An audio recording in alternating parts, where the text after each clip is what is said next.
দর্শক, ঢাকা বিশ্ববিদ্যালয়ে 2025-26 শিক্ষাবর্ষের ব্যবসায় শিক্ষা ইউনিটের ভর্তি পরীক্ষা অনুষ্ঠিত হয়েছে আজ। পরীক্ষার খবর নিয়ে আমাদের সাথে যুক্ত হচ্ছেন সহকর্মী সুমন মাহমুদ।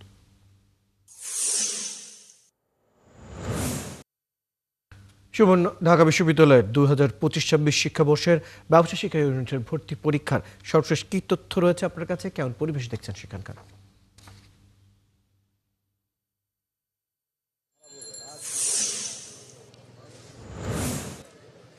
রয়্যাল, আপনাকে ধন্যবাদ। রয়্যাল, যে কথাটি বলছিলেন যে 2025-26 সালের ব্যবসা অনুষদে যে ভর্তি পরীক্ষা রয়েছে সেই ভর্তি পরীক্ষা আজকে ঠিক সকাল 11টার সময় শুরু হয়েছে। আমরা এই মুহূর্তে আছি ব্যবসা শিক্ষার অনুষদের সামনে। সেখানে আমরা যাদের দেখতে পাচ্ছি তারা হচ্ছেন অভিভাবক, তারা তাদের সন্তান, কারো ভাই, কারো বোন, কারো আত্মীয় স্বজনকে নিয়ে এসেছেন পরীক্ষা দেওয়ার জন্য।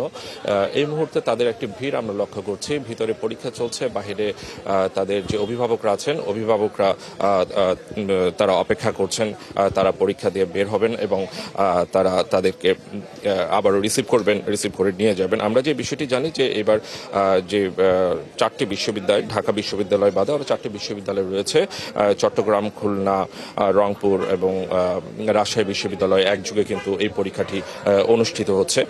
এই পরীক্ষা দিতে এসে শিক্ষার্থীরা যাতে কোনো ধরনের সমস্যার সম্মুখীন না হন সে কারণে বেশ কয়েকটি তথ্য কেন্দ্র এখানে রয়েছে। তথ্য কেন্দ্র থেকে তাদের তথ্য দেওয়া হয়েছে এবং কি ধরনের তথ্য তাদেরকে দেওয়া হয়েছে সেই বিষয়টি একটু জানতে চাইবো।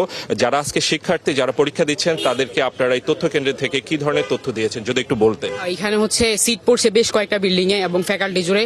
তো আমাদের এই বুথটাতে হচ্ছে এফবিএস ফ্যাকাল্টির বেশ কয়েকটা বিল্ডিং আছে। ওই বিল্ডিং গুলা আমরা যারা আসছে ওদেরকে আইডেন্টিফাই করে দিচ্ছি যে 2টা গেট আছে, কার ফার্স্ট গেটে, কার সেকেন্ড গেটে, এগুলো আমরা আইডেন্টিফাই করে দিচ্ছি। এবং অনেকে হচ্ছে এখানে এসে অন্যান্য যে জায়গা দূরের জায়গাগুলো আছে, যেমন হচ্ছে শহীদ মিনার পাশে অ্যানেক্স বিল্ডিং আছে বা অন্যান্য জায়গায়, ওইগুলোও এখানে খুঁজতে আসতেছে। তো আমরা ওনাদেরকে বলে দিচ্ছি যে কোন জায়গায় কোন জিনিসটা আছে। হ্যাঁ, আবার এছাড়াও অনেকজন আসছে যাদের হচ্ছে সিট প্ল্যান সম্পর্কে ধারণা নাই, ওদের ওই সিট প্ল্যানটা আমরা খুঁজে দিচ্ছি। এছাড়া আমাদের এখানে পানি, কলম এবং চাবির রিং, তারপরে আমাদের এই তো ক্যালেন্ডার দেওয়া হচ্ছে অভিভাবকদেরকে এবং অন্যান্য যাবতীয় সহায়তা। আবার এমন অনেক মানুষ আসতেছেন যাদের হচ্ছে অভিভাবক তার ছেলে খুঁজে পাচ্ছে না, সেক্ষেত্রে আমরা সহায়তা করতেছি।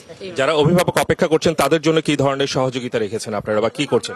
তাদের জন্য আমরা পানি, তারপরে ক্যালেন্ডারের ব্যবস্থা করছি 2026 সালের। এছাড়া কলম এবং চাবি রিং রয়েছে। আর আমাদের বিভিন্ন জায়গায় বেশ কয়েকটি গার্ডিয়ান লাউঞ্জ করা হয়েছে, ওখানে পর্যাপ্ত সংখ্যক চেয়ার দেওয়া হয়েছে, গার্ডিয়ানরা ওখানে সুন্দরভাবে বিশ্রাম করতে পারছে। যে বিষয়টি জানাচ্ছিলাম যে ব্যবসা শিক্ষায় এবার মোট আসন সংখ্যা কিন্তু রয়েছে 1050টি এবং তার প্রেক্ষিতে এবার পরীক্ষার্থী এসেছেন 34,062 জন। পরীক্ষাটি এখন চলছে। ঢাকা বিশ্ববিদ্যালয়ের উপাচার্য ডক্টর নিয়াজ আহমদ খান 11:30টার দিকে আসবেন এবং পরীক্ষার হলগুলো পরিদর্শন করার কথা রয়েছে। রয়্যাল, খবর রাখতে থাকুন, প্রয়োজনে আবার আপনার সাথে আমরা যুক্ত হবো। দর্শক, আমাদের সাথে আমাদের সহকর্মী সুমন মাহমুদ যুক্ত ছিলেন ঢাকা বিশ্ববিদ্যালয়ের থেকে। সেখানে 2025-26 শিক্ষাবর্ষের ব্যবসায় শিক্ষা ইউনিটের ভর্তি পরীক্ষা অনুষ্ঠিত হচ্ছে।